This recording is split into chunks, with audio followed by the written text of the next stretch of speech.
What's up, YouTube? It's 7-1 Ball Gloves. Coming to you guys with a video today. Today I am gonna compare the REV1X with other gloves, regular gloves, as in A2000 and the Heart of the Hide. I would be doing my broken REV1X along with my Heart of the Hide mesh and 44, or not a 44, an A2000 super skin or snake skin, but I have my mesh at the clubhouse, so that wouldn't work out, but I may do that in a future video to compare them, how they break in and everything else. But mainly I'm just gonna compare the structure in this video. So yeah, let's get started on the REV1X. Pretty much, you guys know how it is. A new type of Rawlings glove that has a new backing that looks, actually, in my opinion, really good.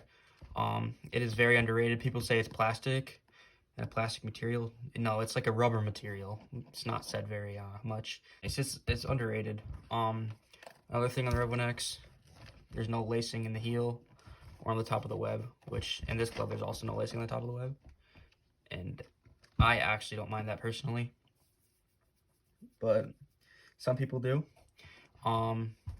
So yeah. Big thing on the regular gloves, guys, you guys can flare them, form them how you want. Here on the REV1X, very stiff inserts, like you can't flare this.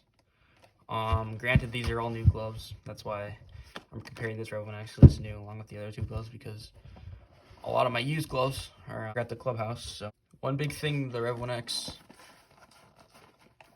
one of the purpose of the REV1X is to have a lighter glove, and that is the reason why there is no lacing on the heel and top of the web, when I actually think that's a very good look on the glove. So yeah, this is like a new type of web. It's like only on REV1X's too. Oh, REV1X's, when they're brand new, very, very tight. Zoom quite a bit to form to your hand. Loosen up them finger inserts. Right here, the wrist thing, it's nice and stretchy, so you don't have to like have a set lace size, you know, like on this glove. You have to relace it to choose your size. This stretches and adapts to your hand. Traditional look, traditional feel. A lot of people just don't want to change because they don't want to move to something they're not comfortable with, which is understandable. All right, now let's hop into comparing these three gloves.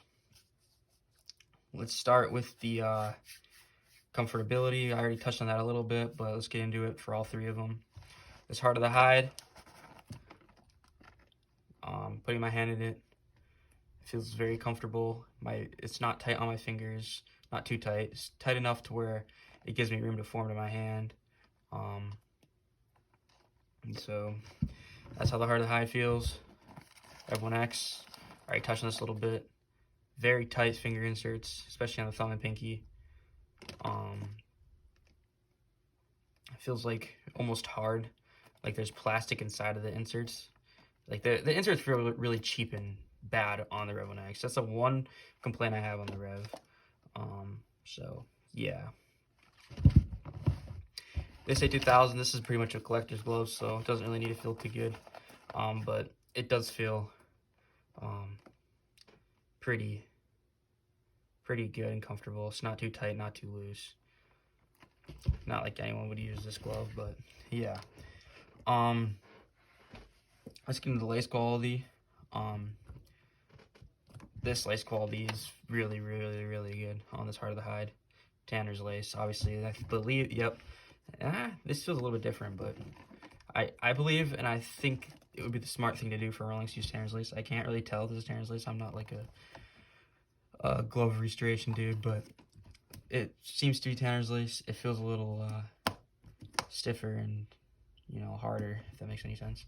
So yeah. Wilson lace, junk. This lace is actually not the worst Wilson lace I've ever felt, but it is still really thin and stiff and hard, if that makes sense. Let's do the leather quality, and then next we'll do the backing quality on the Rev. Leather quality, it honestly feels very good on both of these gloves.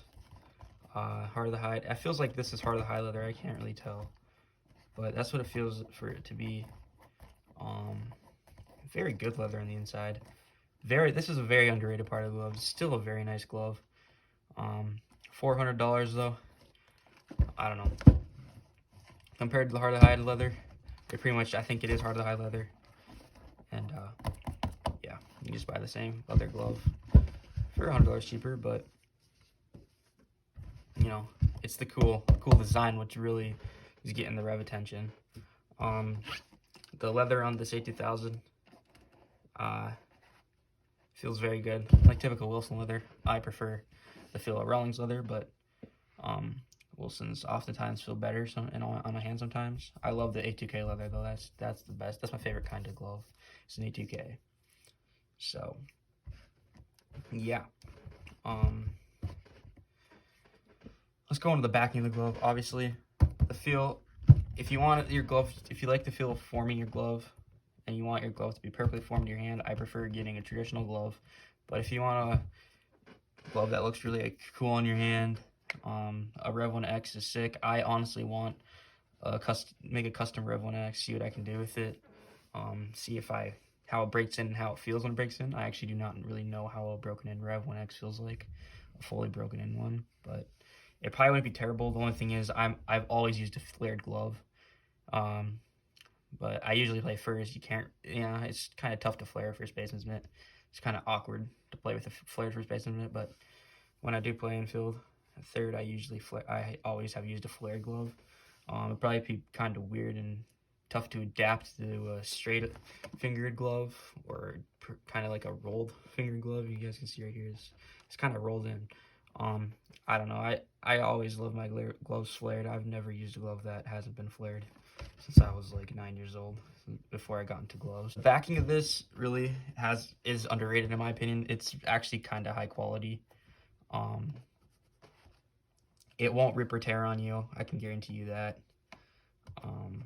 It's strong. It feels very, very strong. I can scratch it. It leaves no marks behind. It feels more rubber than it does plastic.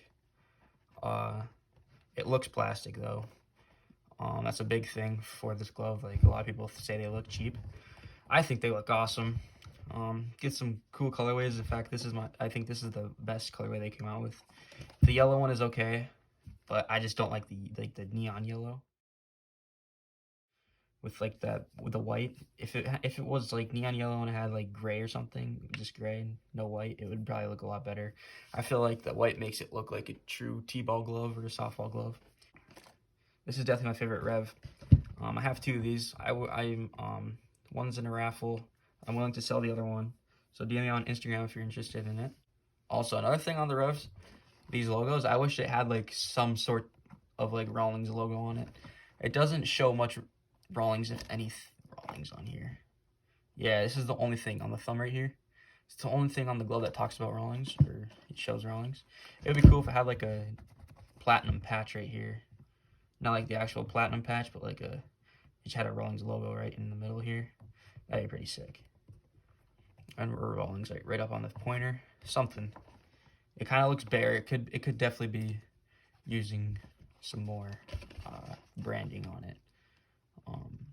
But yeah, I'm hyped. I hope they come out with custom soon. I actually kind of like how they look.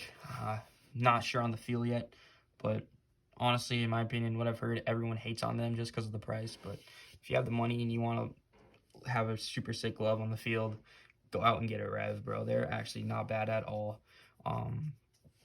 They shouldn't tear on you. That's a lot of people are worried about the backing going to crap, but or this right here, this thing won't tear on you either. This is really strong material, so yeah, you're good to go. Only thing is the feel of the finger inserts, and you can't really form it. But if you can break it in pretty decently, make a good pocket at the end of the day, adapt to the straight up fingers, you'll be all right. So yeah, REV1X in my opinion is very underrated. A lot of people hate on it. $400. I honestly think it'd be better if it's $350, but if you reach out to some Rawlings guys, they can get you some cheaper. I appreciate you guys all watching this video. Sorry if I repeated myself multiple times, but There's not much to say about it other than it truly is underrated, and I feel like a lot of people hate on the glove just because of the price, but I think it's very high quality. It probably cost the Rawlings quite a bit more to make, and with inflation and everything else, 400 is probably a good price right now, especially with the stock hard hides going up to 300, and I think Pro Preferred stayed at 380, but yeah, stock hard hides in A2000 went right up to 299, so yeah, so this it really isn't it's not as big of a difference anymore. So yeah, I appreciate you guys watching this video. Make sure to like, subscribe, follow my socials at 71_ballgloves or 71.ballgloves on TikTok. And I'll see you in the next video. Thank you guys.